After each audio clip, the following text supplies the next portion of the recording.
For this homework, it says to write the slope-intercept form of the equation of the line.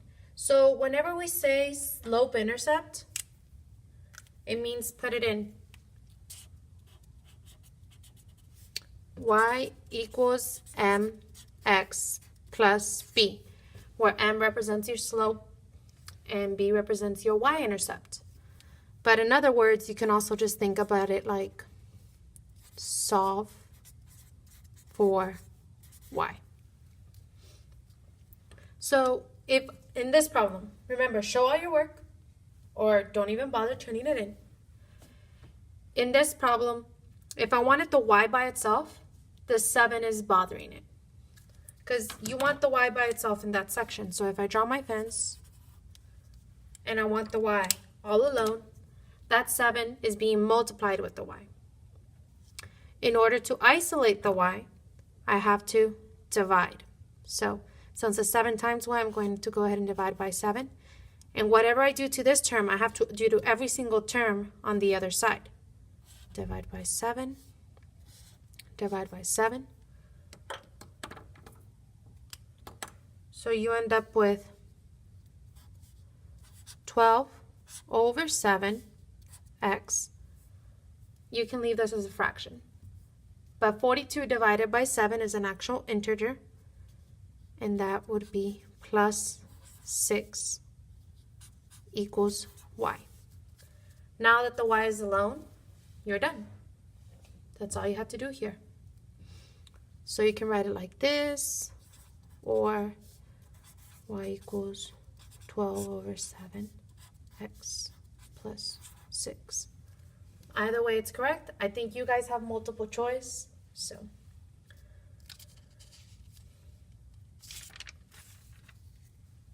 On the next problem, once again, you want that y by itself.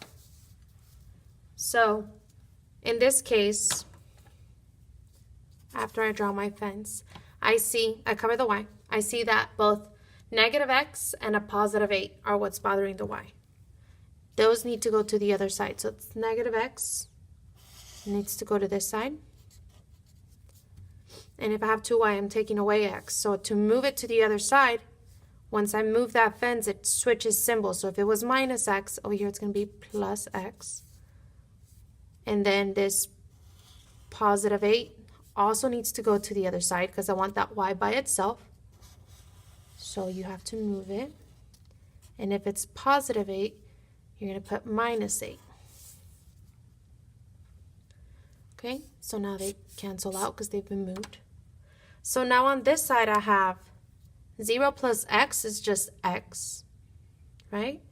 So x minus 8 equals 2y. And now to get the y all by itself, I have to get rid of the 2 that is bothering it. They're not adding or subtracting, they are multiplying here. This says 2 times y. So in order to move it, I have to do the opposite. So divide by 2. And you have to divide every term by 2. If you don't have a number here, you can think of it as 1x. You have 1x, and you're dividing that 1 by 2. And that's how you end up with 1/2 x minus 4 equals y. Now that the y is by itself, you are done.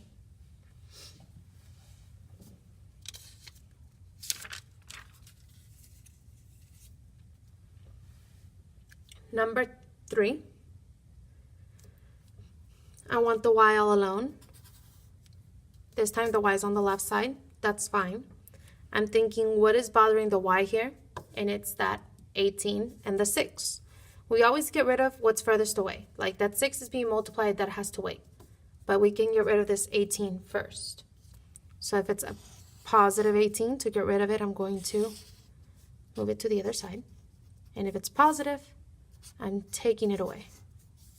I had 18, I took them away, and I moved them over here. Okay? And this means 6 times y. But in order to get the y by itself, I'm going to have to divide by 6 and divide every single term by 6. And you end up with y equals negative 7 over 6x minus 3.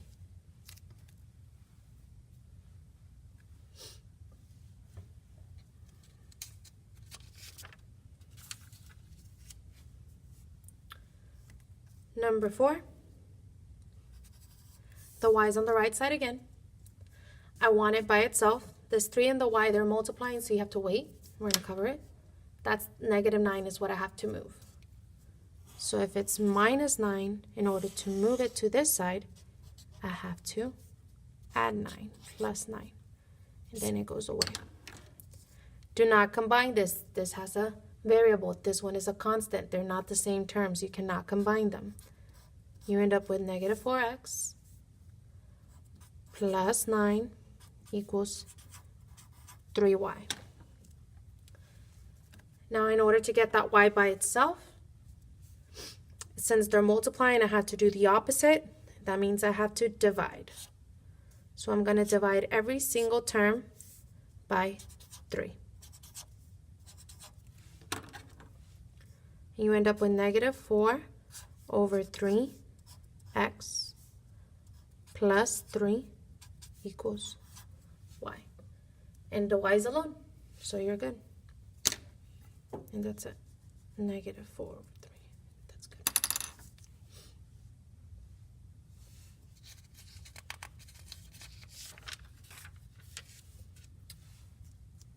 Problem number 5. I want the y alone. It's on the left side. The only thing bothering it is a 3. And they're not adding, they're not subtracting, they are multiplying.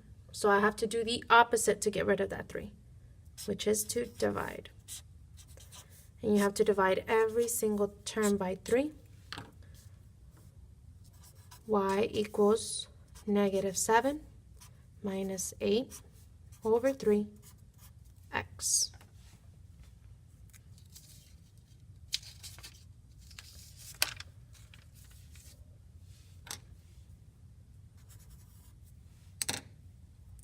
I want the y by itself, even though it's on the right side.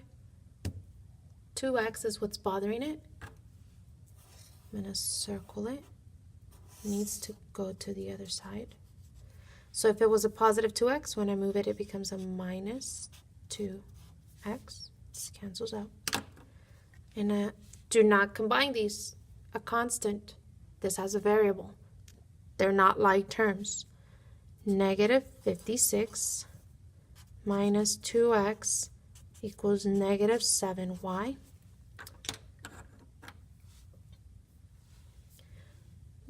This is negative 7 times y, so I have to do the opposite. So I'm going to divide by negative 7. And I end up with 8 plus 2 over 7x. 2 negatives makes it a positive.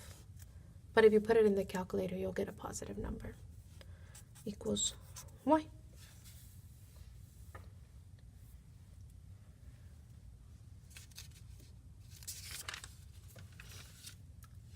Number 7.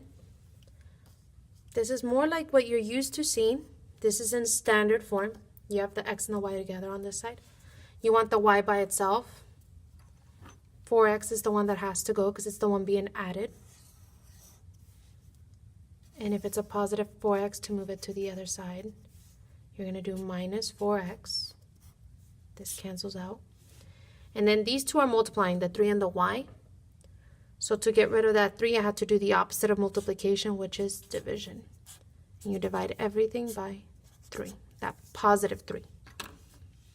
So y equals negative 2 minus 4 over 3x.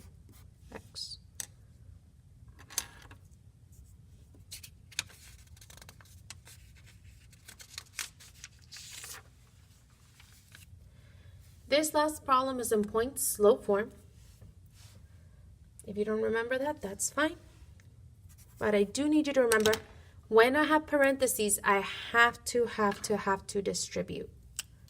Okay? So that's negative 7 is going to multiply with everything inside the parentheses. So it's going to multiply with the x, and it's going to give me negative 7x. And then this negative 7 is going to multiply with the negative 1, and I end up with a positive 7 here. So now I have y minus 3 equals negative 7x plus 7.